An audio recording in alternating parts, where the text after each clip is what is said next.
नमस्कार साथियों, मैं शांतनु आप सभी का बहुत बहुत स्वागत करता हूं आज के करंट अफेयर की क्लास में। द ऑफिसर्स विजन आप सभी के लिए करंट अफेयर की क्लास डेली लेके आ रहा है और यह करंट अफेयर की क्लास काफी इंटरेक्टिव होने के साथ साथ एकदम विश्वसनीय स्रोतों पर आधारित है, जो आपकी परीक्षा के लिए काफी महत्वपूर्ण है। हम सभी जानते हैं आज के दौर में विश्वसनीयता बहुत बड़ी चीज है, तो हम केवल और केवल उन्हीं स्रोतों से आपकी करंट अफेयर को लेते हैं जो कि विश्वसनीय है और आपकी तैयारी के लिए काफी महत्वपूर्ण है। तो चलिए आज की करंट अफेयर को हम लोग प्रारंभ करते हैं बहुत ही तेज तर्रार तरीके से और एकदम उम्मीदों भरे सफर के साथ।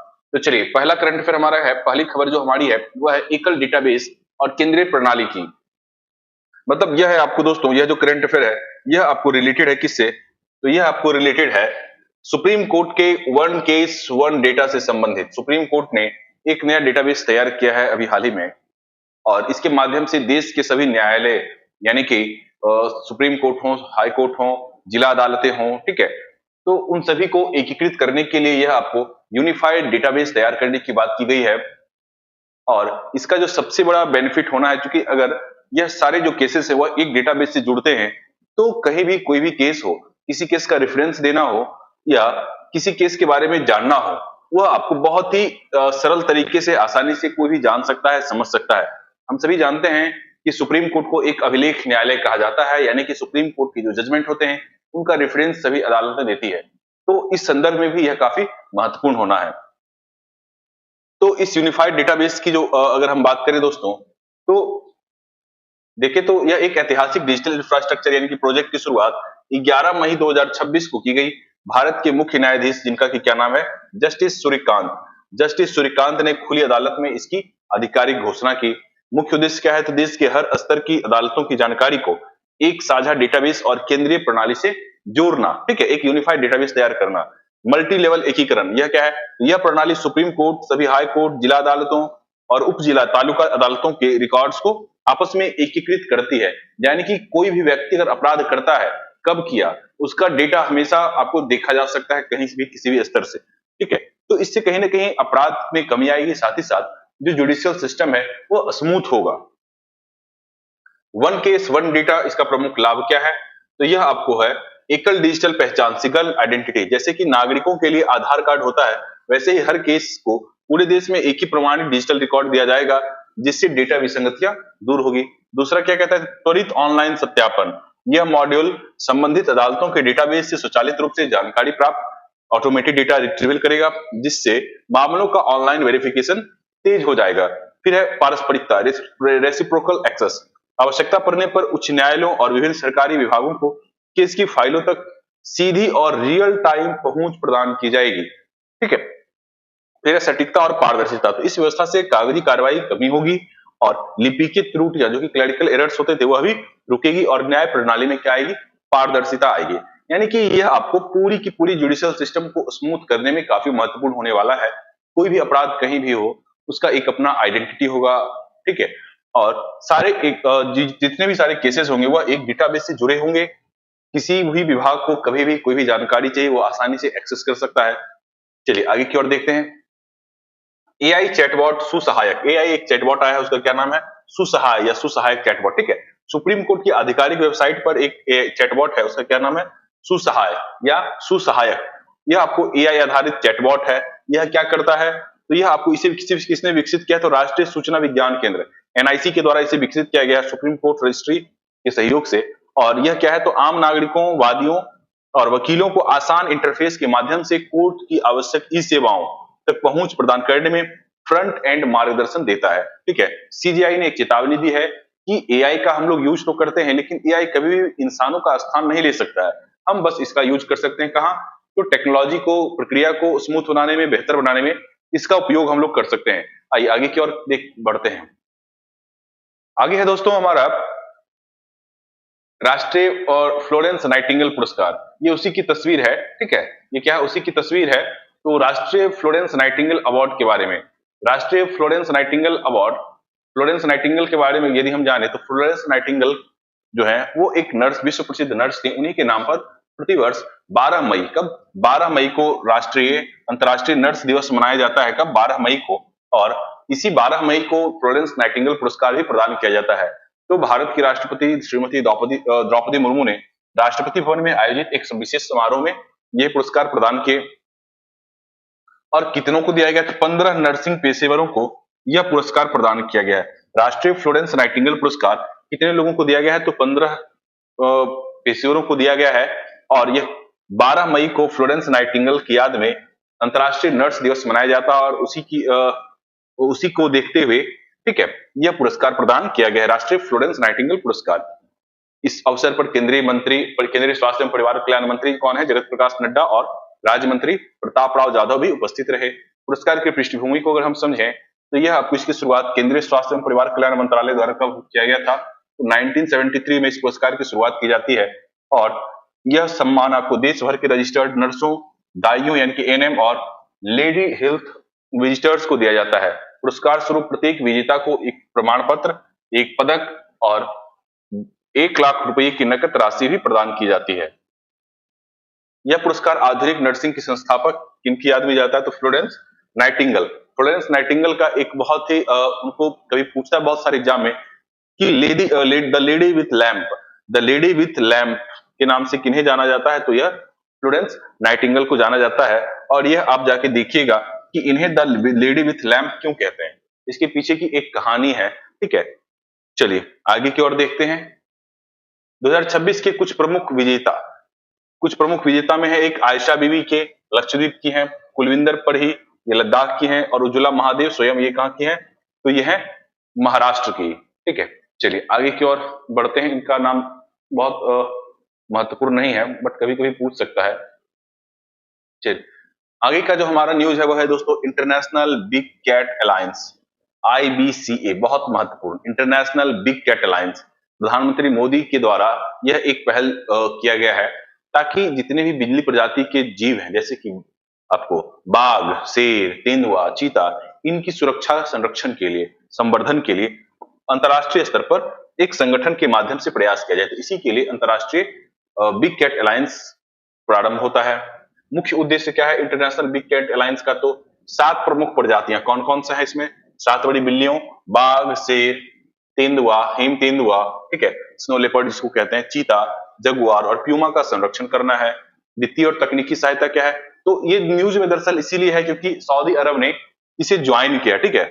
सऊदी अरब इसे ज्वाइन किया, तो सऊदी अरब के जुड़ने से अलायंस को वित्तीय मजबूती, अत्याधुनिक अनुसंधान तकनीक और वैश्विक नेटवर्किंग में सहयोग मिलेगा, ठीक है। सऊदी अरब अब वन जीवों के अवैध व्यापार और शिकार को रोकने के लिए 96 से अधिक रेंज देशों के साथ मिलकर काम करेगा। अरेबियन लेपर्ड पर ध्यान, इस जुड़ाव से गंभीर रूप से लुप्तप्राय अरेबियन लेपर्ड जो कि तेंदुए की एक प्रजाति है को बचाने के लिए नए वैश्विक संसाधन और वैज्ञानिक सहयोग इससे प्राप्त हो सकता है। तो सऊदी अरब बेसिकली है कि सऊदी अरब अभी हाल ही में इंटरनेशनल बिग कैट अलायंस को ज्वाइन किया है, यह याद रखना है। और कभी पूछे कि इंटरनेशनल बिग कैट अलायंस में कितनी प्रजातियों, कितनी बिल्ली प्रजातियों को शामिल किया गया है, संरक्षण की बात की गई है, तो कुल 7। कौन कौन सा? बाघ, शेर, तेंदुआ, हिम तेंदुआ, चीता, जगुआर और प्यूमा, ठीक है। चलिए आगे की ओर बढ़ते हैं। वैश्विक पर्यावरण मंच पर यह एक बड़ा कदम माना जा रहा है। रणनीतिक महत्व क्या है? यह कदम मध्य पूर्व में जैव विविधता और वन्यजीव संरक्षण के प्रति सऊदी अरब की बढ़ती वैश्विक प्रतिबद्धता को दर्शाता है। संस्थापक देश क्या कौन है इसमें? तो भारत ने इस गठबंधन की शुरुआत कब की थी? 9 अप्रैल 2023 को। कब? 9 अप्रैल 2023 को भारत के द्वारा इसकी शुरुआत की जाती है इंटरनेशनल बिग कैट अलायंस की। और यह जो शुरू होता है 9 अप्रैल 2023 को प्रोजेक्ट टाइगर के 50 वर्ष पूरे होने की उपलब्धि में। तो प्रोजेक्ट टाइगर कब प्रारंभ हुआ था?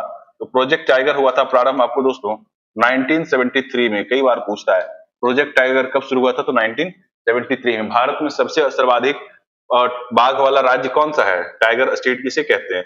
यह है आपको MP। टाइगर स्टेट किसे कहा जाता है? मध्य प्रदेश को, ठीक है। चलिए सऊदी विजन 2030, तो यह निर्णय सऊदी अरब के अपने पर्यावरण को पुनर्जीवित करने और लुप्त प्राय प्रजातियों को बचाने के घरेलू प्रयासों जैसे कि अरेबियन लेपर्ड संरक्षण के बिल्कुल अनुकूल है। सऊदी अरब जो है सो अपने जैव विविधता को पुनर्संरक्षित करना चाहता है, पुनर्जीवित करना चाहता है, और जो कि अरेबियन लेपर्ड है, लुप्त प्राय है, उसके संरक्षण के लिए यह आपको गठबंधन काफी महत्वपूर्ण है। आइए आगे की ओर देखते हैं।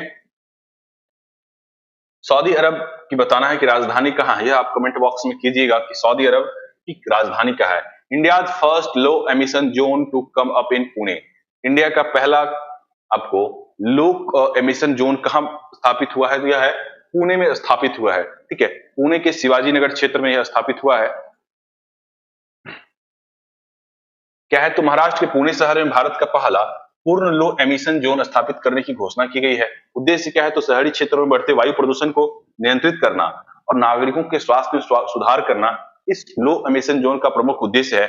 यह शहर का एक ऐसा निर्दिष्ट क्षेत्र होगा जहां अत्यधिक प्रदूषण फैलाने वाले वाहनों के प्रवेश पर सख्त प्रतिबंध या आर्थिक जुर्माना लगाया जाएगा। लो एमिशन जोन, जैसा कि नाम से स्पष्ट है कि वैसा जोन जहां एकदम मिनिमम या नहीं के बराबर कार्बन का एमिशन हो, किसी प्रकार का पॉल्यूटेंट का एमिशन उस रीजन में ना हो। ऐसा पहली बार कहां किया गया पूरे भारत में, तो पुणे में, ठीक है।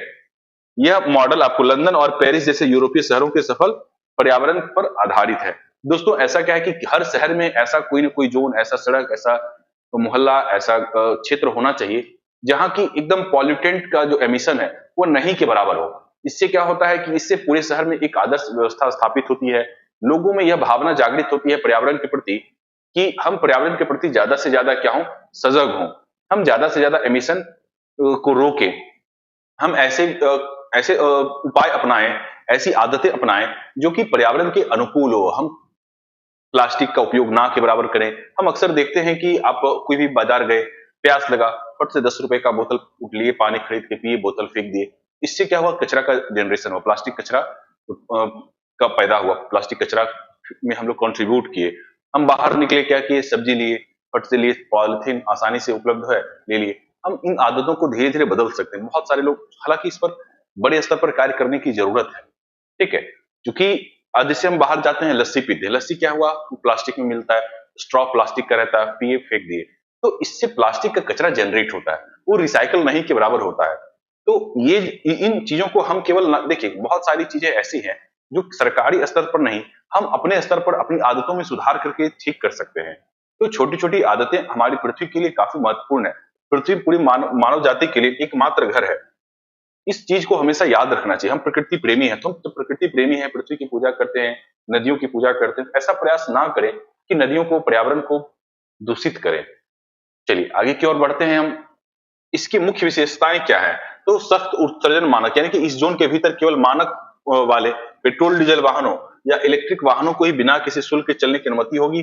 स्मार्ट सर्विलांस, जोन की सीमाओं पर ऑटोमेटिक नंबर प्लेट रिकॉर्डिंग कैमरे लगाए जाएंगे जो वाहन प्रदूषण स्तर को स्वचालित रूप से स्कैन करेगा और चालान काटेगा। फिर पब्लिक ट्रांसपोर्ट पर जोर, इस जोन के अंदर केवल इलेक्ट्रिक बसें, ई ऑटो, साइकिल शेयरिंग नेटवर्क को बढ़ावा दिया जा रहा है। प्रदूषण में कमी का लक्ष्य, पर्यावरणविदों के अनुसार इस पहल से पुणे के मुख्य व्यवसाय केंद्र में PM 2.5 और नाइट्रोजन डाइऑक्साइड के स्तर में 30% की कमी आने की उम्मीद है। दोस्तों यह पहल काफी वेलकमिंग है, इसको हर शहर में इंप्लीमेंट करनी चाहिए, बहुत जरूरी है। यह लोगों के व्यवहार में परिवर्तन करने का बहुत ही बेहतरीन तरीका है, शानदार तरीका है। यह जरूर आगे बढ़ाया जाना चाहिए, जो भी अच्छी आदतें हों। चलिए, यह है दोस्तों एक बहुत ही DRDO के द्वारा प्रारंभ किया गया है CBRN। क्या नाम है, CBRN। CBRN एक ट्रेनिंग सेंटर स्थापित किया गया है DRDO के द्वारा। CBRN का तात्पर्य क्या है, C4 हुआ केमिकल, B4 हुआ बायोलॉजिकल, R4 हुआ रेडियोलॉजिकल और N4 हुआ न्यूक्लियर, ठीक है। यानी कि CBRN प्रकार के खतरों से निपटने के लिए, किसी प्रकार के केमिकल या बायोलॉजिकल, रेडियोलॉजिकल या न्यूक्लियर खतरों से निपटने के लिए DRDO ने एक प्रयोगशाला स्थापित की है। और यह प्रयोगशाला कहां स्थापित की है DRDO ने, यह प्रयोगशाला स्थापित की गई है ग्वालियर में। कहां, ग्वालियर में।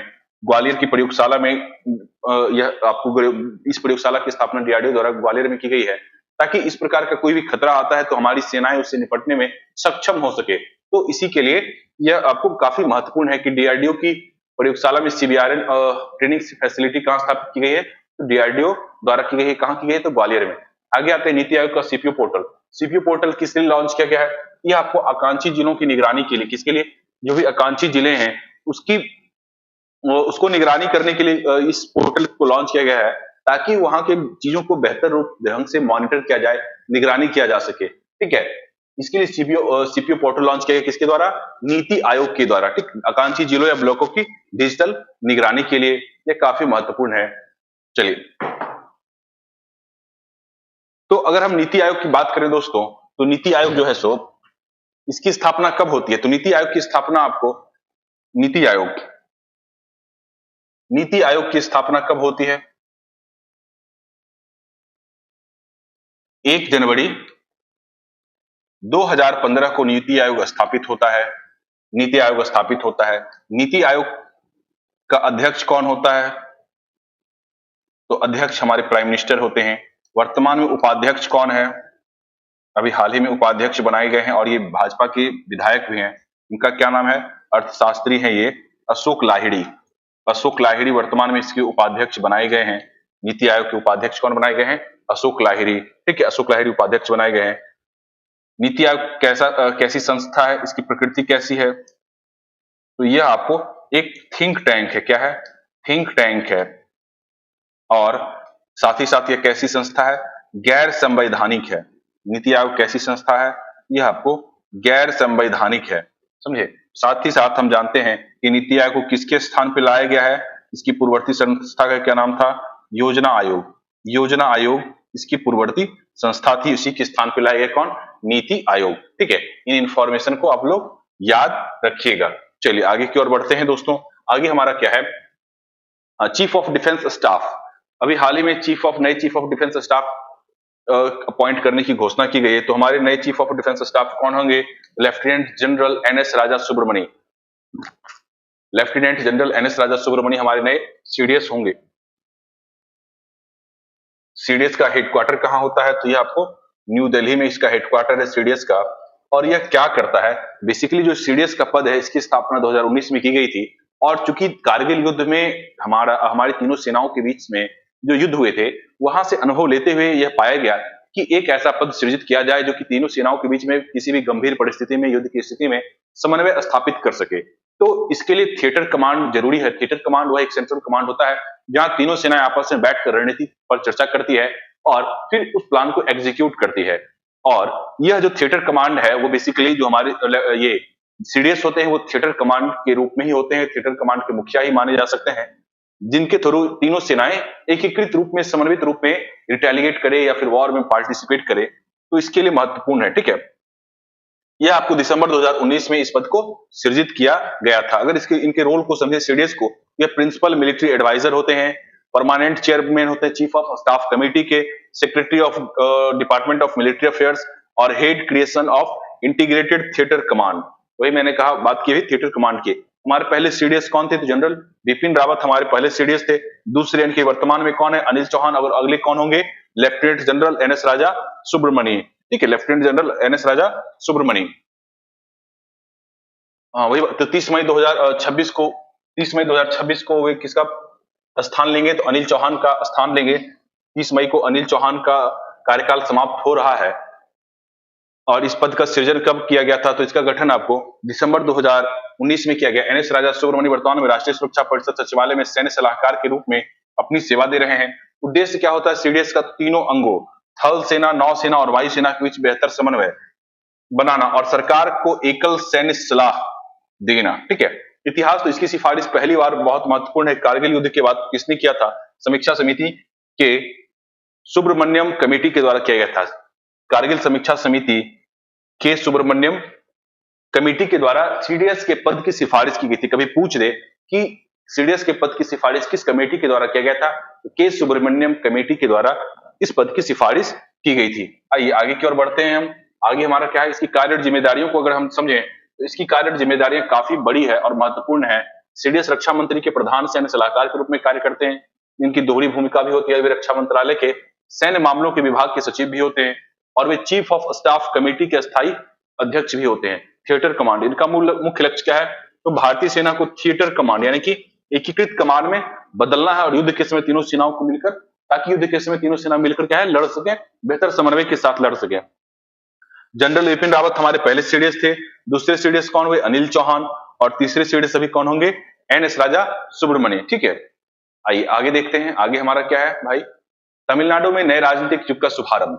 ठीक है, तमिलनाडु के नए मुख्यमंत्री कौन बने हैं? विजय थालापति। विजय थालापति तमिलनाडु के नए मुख्यमंत्री बनाए गए हैं। जोसेफ विजय। और यह तमिलनाडु में अब तक का जो पिछले 60 वर्षों का एक प्रकार से डीएमके और एआईडीएमके का दबदबा चला रहा था, उसके बाद एक नई पार्टी का उभार होता है, पहली बार टीवी के चुनाव लड़ती है और सत्ता में आती है और इसके सीएम बनते हैं विजय। 107 सीटें जीतते हैं, तो विजय मुख्यमंत्री नए बनाए गए और एमवी करुपैया तमिलनाडु विधानसभा की क्या बनते हैं, प्रोटेम स्पीकर। प्रोटेम स्पीकर जो होते हैं वरिष्ठ सदस्य सामान्यतः होते हैं और ये पद एवं गोपनीयता की शपथ दिलाते हैं। तमिलनाडु के भी गवर्नर कौन है, तो राजेंद्र विश्वनाथ आर्लेकर तमिलनाडु के गवर्नर हैं। विजय थालापति अभी वर्तमान में सीएम बने हैं, सी जोसेफ विजय, जिन्हें कि थालापति विजय के नाम से भी जाना जाता है। उनको तमिलनाडु का नया मुख्यमंत्री नियुक्त किया गया है और वे 10 मई 2026 को चेन्नई के जवाहरलाल नेहरू स्टेडियम में शपथ ग्रहण किए हैं। इनको शपथ कौन दिलाए हैं, तो राजेंद्र विश्वनाथ आर्लेकर, जो कि बिहार के पूर्व गवर्नर थे, उन्होंने इन्हें शपथ पद एवं गोपनीयता की शपथ दिलाई। इनकी पार्टी टीवी के, कभी पूछ दे टीवी का फुल फॉर्म क्या है, तो तमिलगा वेट्री कजगम, तमिलगा वेट्री कजगम टीवी का फुल फॉर्म हो गया। आपको ऐतिहासिक बदलाव यह माना जा रहा है, चूंकि राजनीति में पिछले 60 वर्षों से डीएमके यानी द्रविड़ मुनेत्र कजगम, एआईएडीएमके, ऑल इंडिया अन्ना द्रविड़ मुनेत्र कजगम, जिसका फुल फॉर्म है, के प्रभुत्व को समाप्त कर दिया है। डीएमके के अभी डीएमके के ही जो सीएम थे अभी, कौन है डीएमके के मुखिया, एमके स्टालिन, उनको हटा के सीएम बने हैं कौन, विजय थालापति। ठीक है, किनके उनकी सहयोगी कौन कौन है, तो भारतीय राष्ट्रीय कांग्रेस है, सीपीआई है, सीपीआईएम है, वीसीके, आईयूएमएल के साथ मिलकर 120 विधायकों का समर्थन हासिल करके उन्होंने मुख्यमंत्री पद की शपथ ली। और चूंकि बहुमत के लिए जो जरूरी आंकड़ा था वह 118 था। तमिलनाडु विधानसभा में पूछ दे कभी, तमिलनाडु विधानसभा में सीटों की संख्या कितनी है, तो यह है आपको दोस्तों 234 सीटें हैं तमिलनाडु विधानसभा में। कितनी सीटें हैं, 234 सीटें हैं। चलिए आगे की ओर बढ़ते हैं हम। पश्चिम बंगाल में पहली बार भारतीय जनता पार्टी की सरकार बनी और उसके मुख्यमंत्री कौन हुए, शुभेंदु अधिकारी। शुभेंदु अधिकारी पश्चिम बंगाल विधानसभा के पहले मुख्यमंत्री बनते हैं पश्चिम बंगाल के, और वे 9वें मुख्यमंत्री हैं। कौन है, 9वें मुख्यमंत्री के रूप में उन्होंने शपथ ली। उन्होंने हालिया विधानसभा चुनाव में भारतीय जनता पार्टी के नेतृत्व किया, जहां 294, वेस्ट बंगाल में कितनी सीटें हैं, 294 सीटें हैं वेस्ट बंगाल में। कितनी, 294 सीटें हैं वेस्ट बंगाल में। उनमें से 207 सीटें जीतकर ऐतिहासिक उपलब्धि हासिल की और पहली बार भाजपा की सरकार बनी कहां, पश्चिम बंगाल में। उन्हें राज्यपाल आर एन रवि ने शपथ दिलाई, पद एवं गोपनीयता की शपथ उन्होंने किसने दिलाई, आर एन रवि ने। कोलकाता के ब्रिगेड परेड ग्राउंड में उन्हें पद एवं गोपनीयता की शपथ दिलाई गई।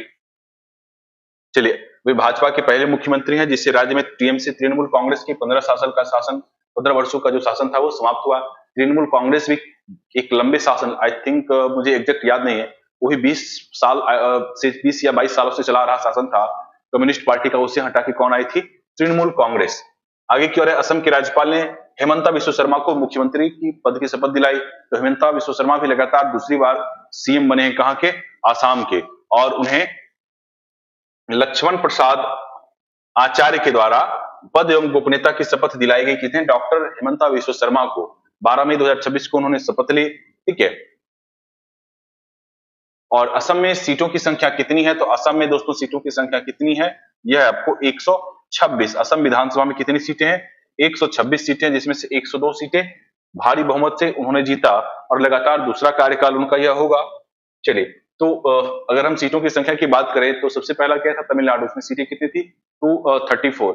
वेस्ट बंगाल में कितनी सीटें थी, 294, और असम में कितनी सीटें हैं, तो 126। आगे की ओर बढ़ते हैं। तो दोस्तों चलो, ये हमारा आज का करंट अफेयर का जो क्लास था यहाँ समाप्त होता है। उम्मीद करते हैं यह करंट अफेयर की क्लास आपको काफी पसंद आई होगी, आपने काफी एंजॉय किया होगा, बहुत कुछ सीखने समझने को मिला होगा। तो इस वीडियो को अगर आपने अभी तक लाइक नहीं किया तो प्लीज लाइक करें, हमारे चैनल को सब्सक्राइब करें और इस प्यार को बनाए रखें हमेशा हमारे ऊपर। आप हमारे ऑफलाइन सेंटर्स पे आके बीपीएससी टेस्ट सीरीज ज्वाइन कर सकते हैं, एडीओ टेस्ट सीरीज ज्वाइन कर सकते हैं, हम आपके लिए वेलकम कर रहे हैं। हमने मास्टर बैच लाया है जीएस का, आप वो ज्वाइन कर सकते हैं, जिसमें कंप्लीट तैयारी करवाई जाएगी आपको। आजकल एक चीज देखा जाता है, लोग बरसाती मेढक बने फिरते हैं, एसएससी आया उसकी तैयारी, रेलवे आया उसकी तैयारी, दरोगा आया उसकी तैयारी, बीपीएससी आया उसकी तैयारी, मतलब एक जगह रुक के ठहर के तैयारी नहीं करते, बरसाती मेढक बन जाते हैं। तो बरसाती मेढक हम बनने से बचाने के लिए आपके लिए लेके आए हैं एक कंप्लीट मास्टर जीएस बैच, जो कि सभी तैयारी को आपको कंप्लीट होलसम रूप में एक पैकेज में कराएगा। तो मैं उम्मीद करता हूं आप हमारी मास्टर जीएस बैच को ज्वाइन करेंगे। आप अगर बेहतरीन बीपीएससी के लिए प्रिपेयर करें तो उसके लिए भी आप हमारे साथ जुड़ सकते हैं, हमारे टेस्ट सीरीज को ज्वाइन कर सकते हैं। तो जरूर हमारे साथ जुड़े दोस्तों, आपको बहुत ही अच्छा अनुभव होगा। तो चलिए, बहुत बहुत शुक्रिया आप सभी का। जय हिंद दोस्तों।